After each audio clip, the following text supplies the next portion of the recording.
మీ business ఏదైనా మీ ఊర్లో promotion చేయాలంటే అది సుమన్ టీవీతోనే సాధ్యం. ఇప్పుడే సంప్రదించండి. కడపలో ఘనంగా మహానాడు జరుగుతుంది. అయితే మహానాడులో ఈ సైకిల్ అన్ని కూడా ప్రత్యేక ఆకర్షణగా నిలుస్తున్నాయి. వీరందరూ కూడా మంత్రి సవితమ్మ అనుచరులు. ఆమె నియోజకవర్గం పెనుకొండ నుంచి వీళ్ళు అక్కడి నుంచి కూడా సైకిల్ యాత్రగా మహానాడుకు వచ్చారు. మహానాడు అంతా కూడా వీళ్ళు హల్చల్ చేస్తూ ఉన్నారు. సైకిల్ అంటే టీడీపీ రాజకీయ గుర్తు ఇది. ఈ సైకిల్ మీద వీరందరూ కూడా సవారీ చేస్తూ ఆకట్టుకుంటూ ఉన్నారు. అసలు ఎందుకు ఈ విధంగా వాళ్ళు రావాలనుకున్నారన్నా, ఏంటి మీ కాన్సెప్ట్? మేము నారా లోకేష్ యువగలం స్ఫూర్తితో 44వ మహానాడుకు 44 సైకిళ్లతో కడపకు రావాలనుకున్నాము.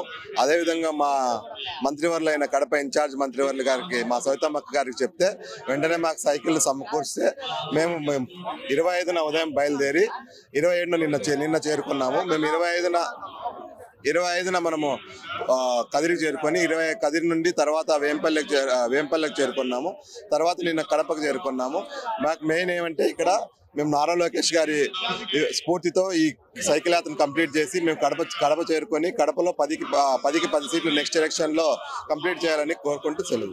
మీకు ఒక ఇన్సిడెంట్ గుర్తే ఉంటది. పుంగనూరులో గతంలో మీరు అధికారంలో లేనప్పుడు సైకిల్ యాత్రగా మీ టీడీపీ అభిమానులు వెళ్తూ ఉంటే అక్కడ ఎట్లా వాళ్ళు ప్రవర్తించారో, ఆ ఇన్సిడెంట్ గురించి మీరు ఏం చెప్తారు?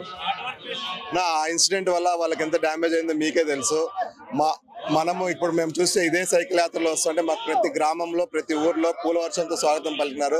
అదే పులివెందుల్లో అయితే మీరు వీడియోలు చూసినారనుకోండి, మాకు ఎంత ఘన స్వాగతం లభించిందో పులివెందుల్లో మీరు చూస్తే మీకే అర్థమవుతుంది. మేము చెప్పే అవసరం లేదా.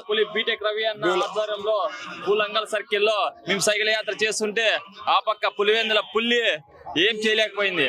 అది చంద్రబాబు నాయుడు రాజకీయం, చంద్రబాబు నాయుడు విజనరీ, చంద్రబాబు నాయుడు ప్రభుత్వం కదా. ఉదయం 9 గంటలకు బయలుదేరి 28వ తేదీ మధ్యాహ్నం 3:30కి కడప చేరుకున్నాము. సవితమ్మక్క ఆధ్వర్యంలో నారా లోకేష్ అన్న స్ఫూర్తితో సైకిల్ యాత్ర చేయాలని మేము సవితమ్మక్కకి అడగగానే మాకు సొంత నిధులతో సైకిల్ అన్ని తీర్చి యూత్ని ప్రోత్సహించి మేము 3 రోజుల ఎంతో చక్కగా కడప చేరుకున్నాం.